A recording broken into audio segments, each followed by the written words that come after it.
Good morning, Knicks fans. It's yeah, boy. And you are now tuned into another episode of OU and Knicks podcast. And I must say today that I'm feeling very happy about myself. I realize that it's more than just a couple of people who scroll on YouTube that now look at my videos. I am now aware that Jay Will himself looks at my videos. And some of you who may say, hey, OU and Knicks podcast, you ain't nobody. You ain't nobody special. Don't nobody care about the things that you are bringing to us at this time. Well, I beg to differ. Because today I witnessed something that was special. Something that let me know that maybe at this point in time I am on the right track. And what is that, you may say? We have to talk about ESPN. Today we witnessed Jay Will give his predictions of this upcoming second half of the season. We witnessed him talk about the things that he predicted that would happen before the trade deadline.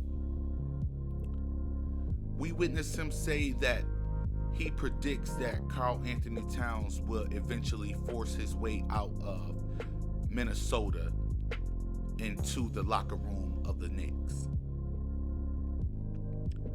Am I mad about him saying that? No. Why? Because he's basically predicting the same thing that I have been predicting for months now. For those of you who keep up with me and look at my videos and check out my articles that I write for Sports Blog. Don't forget to go check that out. Sports Blog, you a Knicks fan page. Check it out. You heard? But anyways, you guys already know that, I've been talking about Karl Anthony Towns joining the Knicks because of the benefit that it would not only have on the Knicks, but the benefit that it may have on Karl Anthony Towns himself. Being that he's from this area, and being that, all the recent tragedy that he's had to deal with, my condolences to him.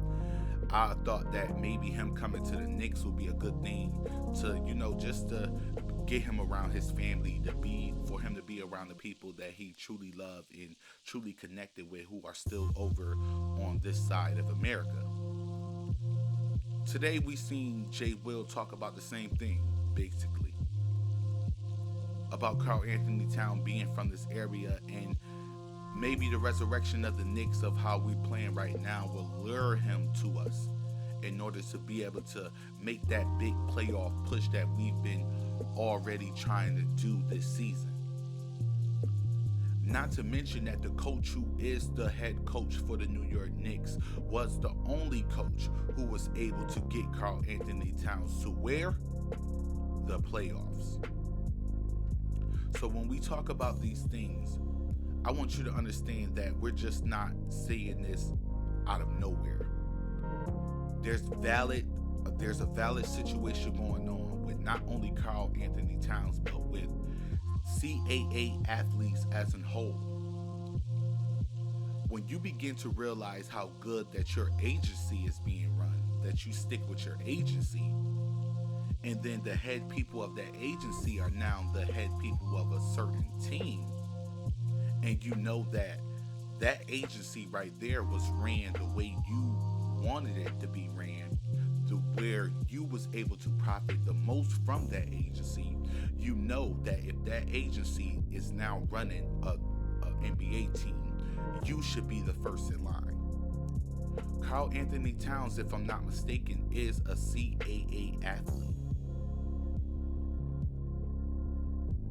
Not to mention, the only time that he's been to the playoffs is under the head coach of the New York Knicks. So who is to say that with the record, I believe the Timberwolves got the third worst record in the league. So who's to say that he's not ready to make that move? Who's to say that he's not ready to take that trip in order to be able to guarantee himself he missed out on the All-Stars. You don't think that him being the player that he is, that doesn't hold in effect to how he's feeling? Yeah, I'm pretty sure that he wants to rest. But who doesn't want to be called an all-star? Not to mention he was, hurt at the beginning of the season, but still, who doesn't want to be called an all-star? There's 100 reasons of why he should come to the Knicks and only one reason why he should stay. And that's D'Angelo Russell. And who's to say D'Angelo Russell won't follow his little butt right over here to New York? He was a Brooklyn Net.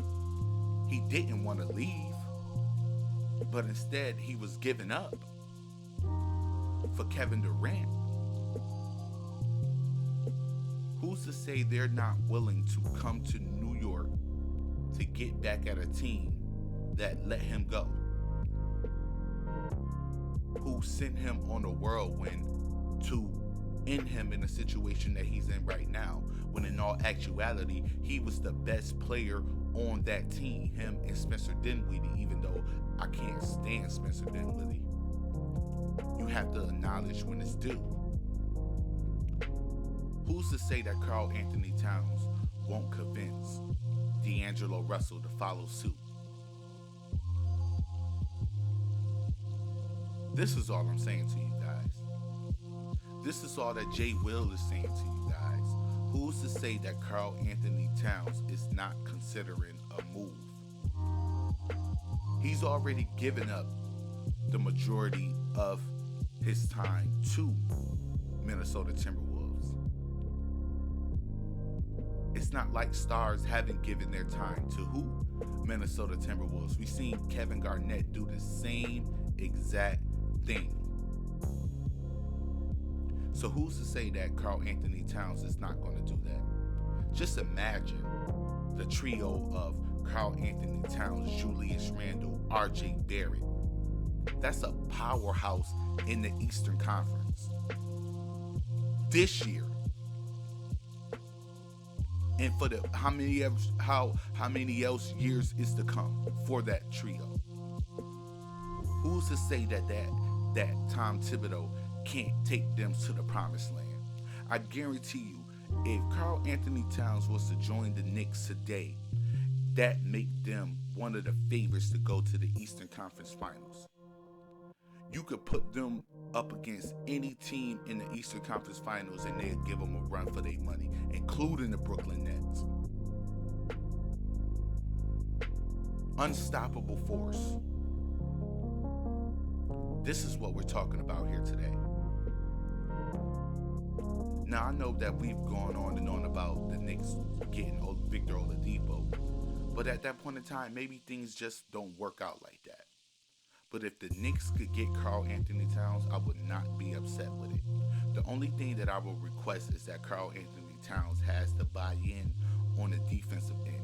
Because if he's not buying in on the defensive end, then the Knicks not going anywhere. You have to protect your rim. Because if the opposite team knows that you're a liability on the defensive end, they're going to continue to attack you. And I'm not saying that Karl Anthony Towns is a scrub on the defensive end. I'm just saying that he's not going to put towards the effort. Julius Randle doesn't even put towards the effort like that. RJ Barrett doesn't even put towards the effort on defense like that. But they play defense. Added him to the mix would just make us a terrible defensive team. Because most in all actuality, if we were to trade for Karl Anthony Towns, we are going to lose Mitchell Robinson. We are going to lose Reggie Bullock. These things will happen to the Knicks if they were, because the Minnesota Timberwolves is not giving up Karl Anthony Towns for nothing. They're going to want young stars and draft picks. They're going to want the farm. It wouldn't surprise me if they asked for either Julius Randle or RJ Barrett or quickly. Most likely. Because the Minnesota Timberwolves is not going to just take anything for a massive player like Karl Anthony Towns. It's just not going to happen. So let me know what you guys think. Let me know if you guys are willing. If you were the Knicks GM and president, are you willing to make that trade for Karl Anthony Towns? So let me know what you guys think. Thank you for staying tuned. Make sure that you like and subscribe. Hit that notification button so you can get all the latest news and info regarding the Knicks. Pretty soon, I'm going to be talking about other teams too, because I just don't want mainly just Knicks fans coming to my page. Even though that's the whole goal, but I want people to understand that I do watch other things too. I do watch other teams, and I am fans of other players and stuff like that. But this is mainly going to be a Knicks broadcast, but we will be talking about other things within the NBA. So until then, stay tuned and get with your boy.